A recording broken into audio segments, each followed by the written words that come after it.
titre. Donc on avait en gros ce qui se fait de mieux sur la planète, on est d'accord?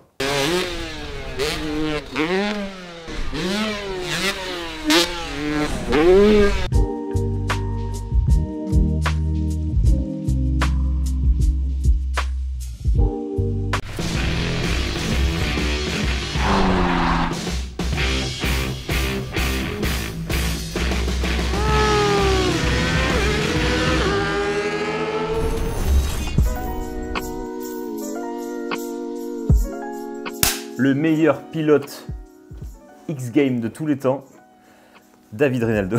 Oui, j'allais dire c'est mieux, oui. Bonjour Pierrick. Bonjour Raphaël. Alors aujourd'hui, on reçoit un invité de marque, c'est notre Jaja Bigoud. Pour tous ceux qui sont venus au Dirty Days, vous l'avez déjà vu, puisque Jaja, t'as animé les soirées, t'as roulé. Il n'y a que du freestyle que t'as pas fait, et on va le voir dans cette vidéo, tu aurais carrément pu le faire. Hein.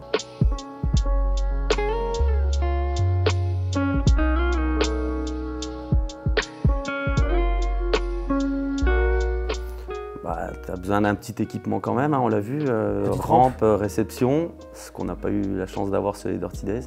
On l'avait évoqué un peu, mais c'est un peu plus compliqué. Peut-être dans le futur. Peut-être dans le futur, ouais, à voir si on peut mettre ça en place. Je sais que Pierrick en avait déjà parlé aussi, donc on verra, on verra. Alors on a passé une journée de dingue, on est retourné chez David Rinaldo, que tu connais très bien, avec Pierrick. Et puis il y avait pas mal de monde, d'autres riders, un rider tchèque, un rider australien qui était là pour se faire un petit warm-up avant le Supercross de Lyon et faire des double backflips. J'allais dire un beau warm-up. Voilà, donc on a pu un peu assister à quoi ça ressemble une journée d'entraînement de freestyler de très haut niveau, puisque alors David Rinaldo, chez qui on était, on le rappelle, il est en médaillé d'or des X-Games, du Best Tricks. En titre, ouais. En titre, donc on avait en gros ce qui se fait de mieux sur la planète, on est d'accord?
David, effectivement, qui a fait la surprise là, cet été avec une nouvelle figure. On ne l'attendait pas, c'est une figure qui a été faite il y a peut-être presque 20 ans. C'est une figure qui ressemblait à ce qu'avait fait Chuck Carruthers à l'époque, donc ça c'est un peu les bas-fonds du freestyle. Donc là ce qu'il a sorti c'est simplement énorme.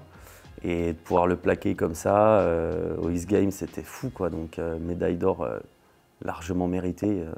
Je pense que tous les freestylers français, on est tous super fiers d'avoir un médaillé comme ça. C'était fou, c'était fou.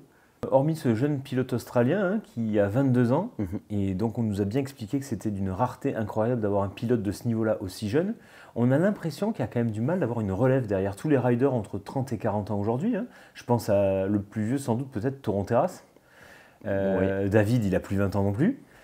Comment t'expliques qu'en fait il y a une sorte de manque de renouveau? On ne voit pas les jeunes venir en continu et remplacer les anciens? C'est vrai que quand je vois les collègues, quand on fait des événements ensemble, on se rend compte qu'effectivement il n'y a pas forcément de relève. Il y en a un petit peu, mais pas forcément 20 ou 22 ans comme on a vu pour ce pilote australien qu'on a vu hier. Il y en a certains qui s'essayent un peu, donc qui peuvent avoir 19, 20 ans, mais qui vont rester peut-être amateurs et qui vont, après les contraintes de la vie moderne, le boulot, etc. à côté, ou des études qui vont arrêter. Après, il y a certains jeunes de 25-26 ans qui, eux, sont motivés à se lancer. On ne sait pas jusqu'où ça pourra aller, mais oui, c'est vrai que les pilotes comme David, qui doit avoir à peu près mon âge, je crois qu'il est de 90, quelque chose comme ça. Après, tu as des Nico Texier, des Jumanon, qui sont aussi des pilotes qui ont passé la trentaine aussi. Et c'est vrai qu'on n'a pas de pilotes qui font vraiment des grosses figures, comme on peut appeler des backflips ou des variantes de backflip, qui ont entre 22 et 25 ans. Il n'y en a pas pour le moment en France. Alors qu'on est d'accord, si tu prends le MXGP, les pilotes les meilleurs sont quand même très jeunes, quoi, tu vois. Alors, pas trop de notion du MXGP, mais oui, c'est quand même plus jeune. On voit tout ce qui est Tom Vial, je ne sais même pas quel âge il a. Tom Vial, ils ont moins de 25 ans. Ouais, voilà, donc voilà.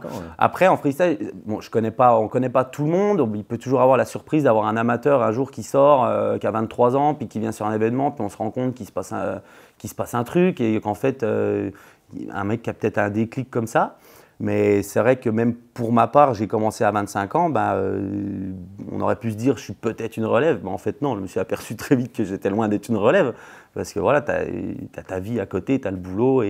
Mais comment tu l'expliques? C'est qu'il faut du temps en freestyle pour performer? Il faut des années et des années d'expérience pour pouvoir commencer à envoyer du gros? Déjà, première chose, je pense qu'il faut que tu aies la passion. Parce que tu vas te trouver très vite face à un mur qui est en fait toi-même. Donc il faut vraiment que tu aies la passion et pour avoir l'envie, ça c'est sûr. Après, tu as quand même aussi un accompagnement qui peut être cool. Par exemple, rouler avec David, c'est très cool. Rouler avec Nico Texier, c'est très cool. Si tu n'as pas ça, c'est un peu plus dur. Et après, dernière chose, forcément, c'est la structure. Si tu n'as pas de rampe, si tu n'as pas de réception, c'est compliqué. Donc il faut un petit peu quand même de financier ou des coups de main pour pouvoir te monter un parc et pouvoir évoluer. Après, s'ensuit bac à mousse si tu veux commencer à mettre la tête à l'envers. Ça, c'est indispensable. Tu peux aller en faire chez les copains, mais c'est vrai que tous ceux qui aujourd'hui mettent la tête à l'envers, les David Rinaldo, les Texier, les Manon, c'est des mecs qui se sont butés et qui se sont dit « nous, on va faire un bac à mousse ». Donc c'est du boulot. Il y a des mecs qui ont mis 2 ans à faire un bac à mousse parce que c'est une quantité de mousse folle et c'est un boulot de dingue. Donc c'est vrai qu'en fait, on voit que le côté moto et on saute la rampe et on fait les figures, mais il y a tout un à côté qui est quand même technique. Voilà, faut préparer la moto, préparer le parc, faut ratisser la réception, pour l'entretenir, que ce soit au top. Et tu as ce fameux bac à mousse, il faut une grue pour remonter la moto du bac à mousse. Il y a beaucoup de choses à côté qu'on ne parle pas forcément, mais c'est peut-être au début, c'est peut-être au moins 50% du boulot d'avoir toute la structure montée à côté. Et ça prend du temps et de l'énergie.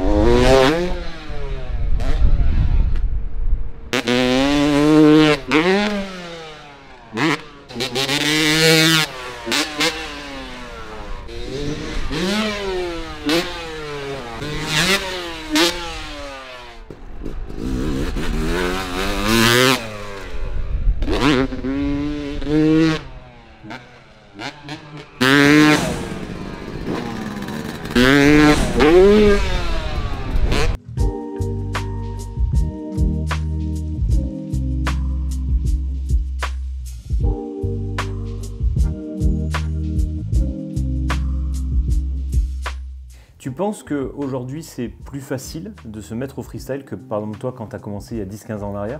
C'est plus accessible? Je pense des infrastructures qui existent déjà peut-être chez certains pilotes, qu'il y en a plus que quand toi tu as commencé? Ouais, par exemple faire une rampe. Faire une rampe aujourd'hui, j'imagine que limite tu dois pouvoir l'acheter clé en main alors qu'à l'époque il fallait presque se la faire soi-même? Ouais, alors c'est ça. À l'époque, moi j'ai pas trop de notions parce que moi 15 ans, 10 ans en arrière, c'est encore maintenant on va dire. Moi j'ai des collègues qui ont maintenant plus de 40 ans. À l'époque ils avaient des rampes qui étaient taillées un peu comme ils pouvaient. Ils avaient réussi à avoir des plans par rapport à des riders pro ou par rapport à des Américains qui faisaient déjà beaucoup de choses. Donc c'était des rampes, oui, qui ne ressemblaient pas forcément à ce qu'on a aujourd'hui. Je pense qu'aujourd'hui, effectivement, entre des gens qui se sont mis à fabriquer vraiment des vraies rampes avec des vrais plans, des vrais codes, c'est assez précis finalement, on ne se rend pas compte, mais c'est précis. Et aussi Comme mon cas, moi j'ai récupéré une rampe donc du coup d'occasion qui existait déjà. Il y a un petit marché de l'occasion de la rampe, c'est un petit milieu fermé, mais il y a toujours un collègue, bah tiens, il y a machin qui vend une rampe, je sais qu'il y a un jeune qui s'y met, il a besoin d'une rampe. Finalement, on a un petit marché de l'occasion de la rampe qui fonctionne bien. Et une rampe, ça se refait très vite. C'est possible de restaurer une rampe, c'est ce que j'ai fait. Donc, je pense qu'aujourd'hui, c'est plus facile parce qu'effectivement, il y a des codes et des normes entre guillemets, hein, c'est pas des normes européennes, mais il y a des normes au niveau de ce qui se fait en freestyle. Entre une rampe américaine, une rampe française, il y a des rayons, des courbures différentes. Donc aujourd'hui, pour avoir des plans pour fabriquer sa rampe, c'est plus facile, on va dire. Ouais, tu trouves les infos plus facilement.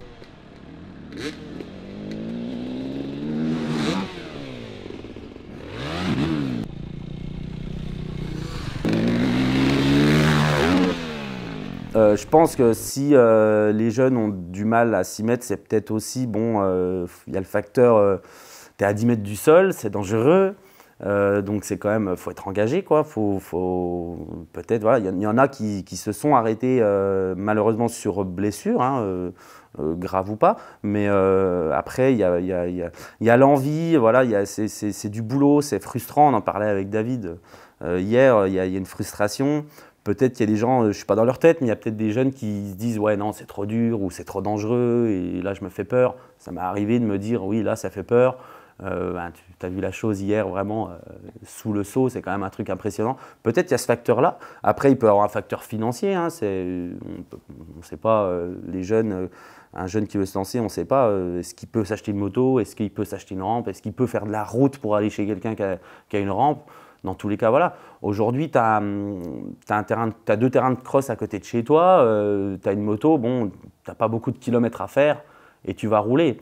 Les parcs FMX, il y en a peu, donc forcément, il va falloir que tu fasses un peu de route. Et si tu ne fais pas de route, si tu veux faire ton parc, forcément, il va falloir mettre un petit peu de pognon sur la table, si j'ose dire.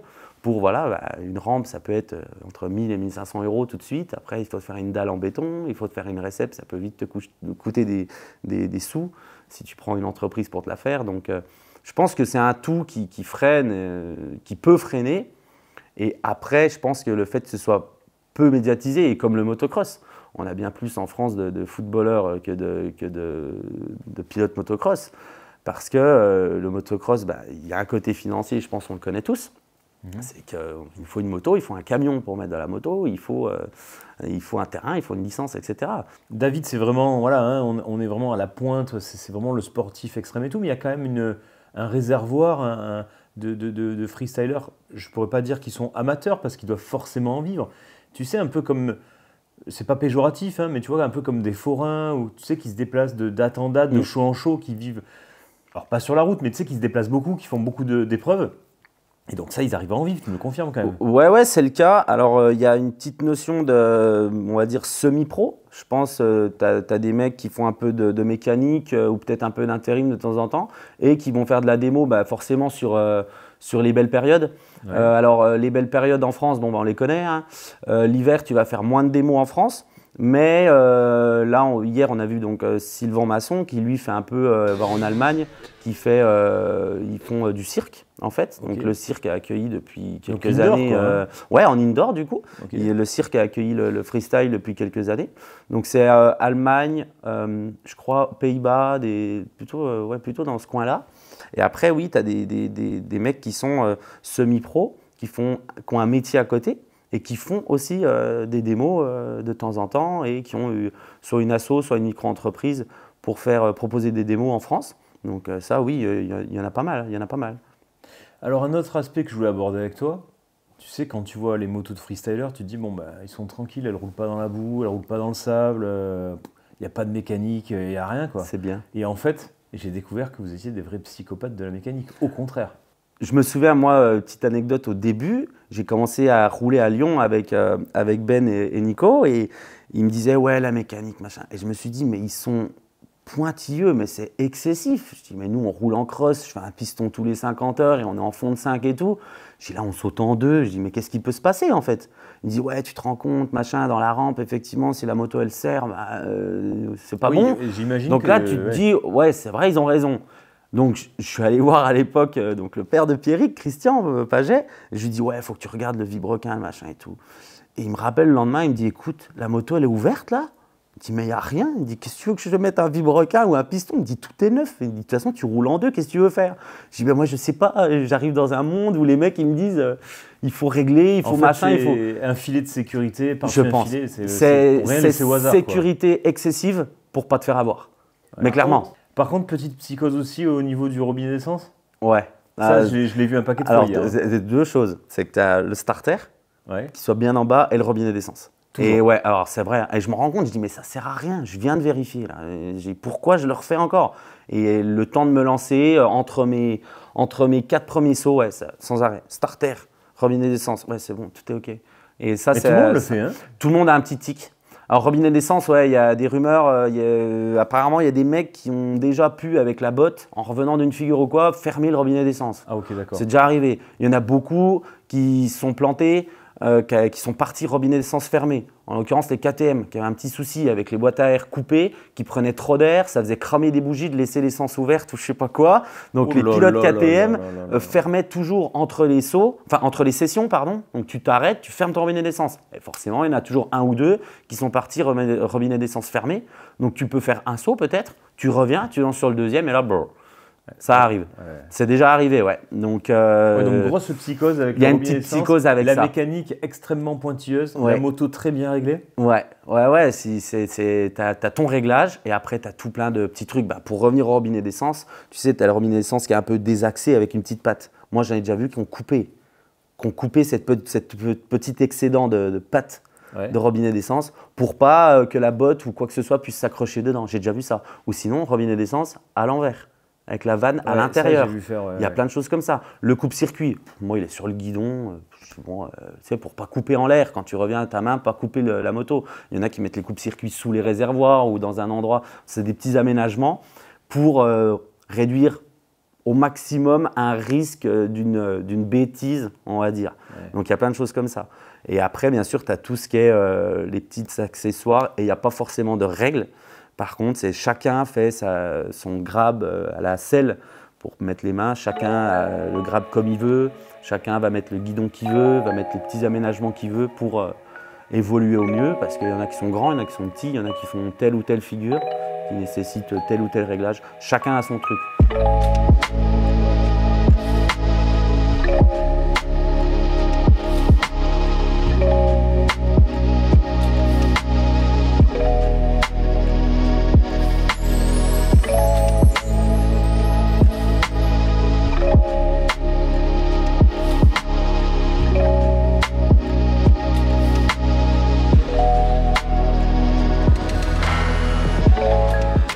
Alors David nous a fait un grand cadeau hier, c'est qu'en fait il s'entraînait pour une des figures qui est les plus compliquées pour lui à réaliser. Je crois d'ailleurs que c'est la figure avec laquelle il a remporté les X-Games. Donc c'est une figure qu'il ne fait pas tous les jours, encore moins sur la terre. Et là il a tenté de la faire donc sur l'airbag à un moment donné, j'ai pu la filmer. Oui. Et malheureusement il a craché, donc rien de grave. Mais ce qui est très bizarre, c'est qu'à ce moment-là, on l'a vu vraiment partir dans un mauvais trip. En mode, je ne vais pas dire je suis bon à rien, mais il s'en est vraiment voulu d'avoir loupé ce truc-là. Et c'est comme si ça effaçait le reste de tous les trucs qu'il était capable de faire jusqu'à maintenant en fait. Parce qu'il avait échoué sur cette figure-là. Et on l'a vu bloquer là-dessus, s'énerver. Et en fait, on a pu prendre conscience de la part psychologique du combat que c'était de faire du freestyle. Le psycho, c'est une grosse part aussi quand tu commences à essayer de faire des figures. Donc oui, on en parlait avec David hier. C'est vrai que c'est une figure qu'il a plaquée au X-Games, ce qui lui a permis de remporter cette médaille d'or. Et là, de le refaire dans la mousse, il l'a refait ces derniers temps dans la mousse, tout va bien. Et là, il le relance sur la terre et il n'arrive pas à le replaquer pour, d'après ce qu'il nous a dit, un truc qui n'est jamais arrivé. On le voit à l'image. On le voit, voilà. On a même l'impression qu'il attrape la selle avec la main. C'est ça, il la touche, il est dans le grab, mais la main sort et en fait, là où il est frustré. Ouais, c'est ça. Et là où il est frustré, c'est qu'il ne sait pas trop nous dire pourquoi. Parce que la main a bien tombé au bon endroit. Et là, ça a lâché, il n'a pas pu la reprendre. Donc la frustration, tu peux l'imaginer, elle est énorme parce que il y a tellement de paramètres dans cette figure que de ce qu'il nous disait hier, c'est ce paramètre-là d'arriver, mettre la main au bon endroit, mais que ça lâche, il se dit, bah, je n'ai même pas pensé, quoi. La main, elle arrive, c'est bon, quoi. Donc oui, tu as la frustration qui se pose en se disant, bah, pourquoi il s'est passé ça? Donc une difficulté de plus que j'avais jamais rencontrée, peut-être en travaillant la figure, j'ai rencontré plein de difficultés, mais pas celle-ci. Et là, quand je sais la faire et que je l'ai fait et que j'ai gagné une médaille d'or, je veux la refaire, ça tourne, tout va bien. Et dernière phase, ça non. Donc la frustration, elle est énorme. Ça crée un doute. Ça crée un doute, mais oui, clairement, oui, je pense que ça crée un gros doute. Et tu te dis, mais qu'est-ce qui s'est passé? Qu'est-ce qui a loupé? Et quand on regarde la vidéo que tu as pu faire, c'est vrai que la main, on la voit arriver au grab. Alors pourquoi ça lâche derrière? Donc même lui n'a pas la réponse. Alors, je ne peux même pas trop te répondre finalement, mais forcément, psychologiquement, tu prends un coup. Tu l'as vécu toi ça? D'un coup bloqué sur une figure que tu ouais. as déjà faite et d'un coup tu remets tout en question quelque part et ça te fragilise pour le reste? Ouais, clairement. Alors, tu as la notion peut-être des fois de fatigue, de motivation. Si tu n'as pas la motive d'aller rouler, ce n'est pas la peine de se forcer. Alors surtout en tant qu'amateur, parce que moi, ce n'est pas mon métier, donc ce n'est pas mon intérêt de me blesser ou de faire une connerie. Mais tu peux arriver et la veille, tu faisais une figure, ou tu étais en train de bosser une figure, et tu progressais dessus, et tu arrives le lendemain et tu peux plus, quoi. Et alors ça, c'est très frustrant. Tu te dis, mais hier, j'y arrivais, mais là, j'y arrive plus. Et c'est très frustrant. Et moi, ça m'est déjà arrivé d'aller à 14 h au terrain, de rouler, faire 3-4 sauts, être pas bien du tout, rentrer chez moi en me disant bah, c'est pas ma journée, c'est pas la peine. Et à 16 h, y retourner, et à 16 h, tu arrives et tout va bien. Et tu sors les figures, les machins, tu te bats un peu avec toi-même parce qu'il y a que toi et la machine. Comme tu l'as dit, c'est un sport où il n'y a pas de confrontation directe. C'est ça, t'as pas un mec qui peut te faire un bloc pass, t'as pas un départ où le mec t'a refermé la porte et t'a fait tomber ou quoi. Il n'y a pas de notion de compétition, c'est toi et ta machine et la rampe. Donc toutes les figures que tu peux faire, si tu peux le faire, c'est à la limite tu peux avoir des conseils en roulant avec des pros, tu peux avoir des conseils qui vont t'aider. Par contre, personne ne va pouvoir le faire à ta place. Et d'un autre côté, c'est si tu tombes, c'est bon, il peut y avoir la casse mécanique éventuellement, mais s'il n'y a pas de casse mécanique, la moto a bien marché, tu as voulu faire une figure, si tu es tombé, tu peux t'en prendre qu'à toi-même. Et du coup, ça rend ce sport très très dur psychologiquement. Et tu vois, hier, ça m'a même moi fait un peu flipper du bord de la piste parce que je voyais bien qu'il y avait quand même une sorte de tension qui s'est installée quand il a préparé Strix. Il n'y a plus aucun rider qui roulait, tout le monde le regardait, il tournait un petit peu en rond et tout. Et je me dis, putain, mais là, c'est de l'entraînement, entre guillemets. Il va être sur un airbag qui limite quand même les risques de se blesser, même si c'est quand même possible de se faire très mal. Mais il n'y a pas de show. Je veux dire, il n'y a pas 20 000 personnes autour qui crient, qui hurlent, qui attendent après la performance. Et je me dis, mais c'est horrible de rajouter en plus tout ça derrière, quoi. Alors ouais, il y a un petit côté intime c'est un petit cocon intime qui se crée parce que David en plus est très expressif, tu le vois, il est très concentré au guidon et nous à force de le voir, on a l'habitude, les gens qui préparent de faire une grosse figure, on le voit qui rentre en prépa. Et en général, ça part avec un saut à blanc et tu le vois qui fait juste un coup comme ça et tu te dis, bon, je prends l'exemple du Cali Roll qu'il a fait hier et tu vois que oui, il se prépare. Donc en général, il fait un saut à blanc avant. Et ouais, on a plutôt tendance à s'arrêter, même si on roule à côté, on a plutôt tendance à s'arrêter parce qu'on voit qu'il prépare quelque chose et qu'on a envie que notre pote il soit concentré au maximum. Il ne faut pas que quand il arrive dans la rampe, il voit passer une moto derrière ou quoi, ça peut un petit peu, voilà. Donc on essaye de respecter ça en se disant voilà, le mec il part pour faire un truc, donc on a tendance à s'écarter, à s'arrêter, à se taire, alors que dans tous les cas, il ne nous entend pas parler, mais puis nous aussi, on a une petite part de pression. Je pense que tu l'as eu aussi. Tu as la petite part de pression, tu te dis bon, là, il va nous faire un truc, j'ai pas envie de le voir tomber, j'ai envie de le voir réussir. Et ouais, tu as un petit silence qui s'installe, mais c'est un bon feeling quand même, c'est un bon silence. On comprend tous qu'il y a besoin d'une grosse concentration. Mais tu vois, du coup, je me dis, déjà, c'est dur à faire à l'entraînement quand tu as 5 potes autour, mais d'arriver à le faire le jour d'un événement où tu es, je sais pas, enfin, j'ai mémoire des Supercross de Paris où il y avait des fois des gars qui tentaient des trucs abominables en fin de soirée, quand le public est complètement galvanisé, chaud, bouillant. Et là, tu te dis, arriver à faire le vide, à être à 100% de tes possibilités, pas sentir tes jambes qui tremblent, enfin j'en sais rien, tu sais, tous ces symptômes que tu as de stress, dans un moment où il va falloir être très très fin, respecter ton timing au 10e et tout, enfin je trouve ça fou. Et je pense que tu as deux notions entre l'entraînement, alors j'ai fait un petit peu de démo, peu, mais j'ai eu un petit peu quand même ce sentiment aussi. Il y a quand même, c'est très bizarre, Alors c'est peut-être que moi, hein, je ne sais pas. J'ai eu tendance à être plus à l'aise et à sortir mes figures plus facilement. D'accord. Parce que tu te dis, je suis là, il n'y a pas 40 sauts, donc je ne vais pas déjà en faire 30 sauts à rien faire. Il faut donner ce pourquoi les gens sont venus. Et tu te lances et ouais, tu vas peut-être être à peine ric-rac, à peine de travers, mais tu t'en fous et tu y vas. Et tu as le collègue qui est derrière, tu fais un chouchou, tu as un collègue devant, un collègue derrière, tu te dis, bah, faut pas que je fasse un saut nul au milieu, faut y aller, quoi. Et j'ai eu ce sentiment d'être à peine plus à l'aise, peut-être porté par l'excitation. Par l'excitation, ouais, tu as l'adrénaline, la foule, etc. Les ouais, allez, machin et tout, tu sais que tu es là pour ça, donc de toute façon, il faut y aller. David Rinaldo, comment on peut l'aider aujourd'hui, le soutenir? Tout simplement, c'est un sport de spectacle et lui, ce qu'il fait, c'est il va en démo à droite à gauche, donc on peut aller le voir en démo. On peut aussi, il a un compte Instagram qui est… Donc je vous mets le lien dessous. David Rinaldo, je crois qu'il vend aussi, il a une boutique. Ouais, il a une ça. boutique, Airdav Shop, okay. Et il fait beaucoup de fringues et il met souvent des nouvelles collections et tout. Et ça, il tient à jour au niveau des livraisons, c'est top. Donc n'hésitez pas à aller soutenir David Rinaldo, aller sur sa boutique si vous avez envie de contribuer à sa continuité dans le sport de plus haut niveau, hein, parce qu'on le rappelle, c'est vraiment le tout meilleur. Voilà, ouais, on est tout meilleur au monde actuellement, ouais. Celui qui fait les tricks les plus dingues. On est largement dans le top 10 mondial. Et puis en best tricks, il est médaille d'or. Top 1. Il y a top 1 en titre. Jaja, est-ce que tu t'es fait plaisir sur cette session?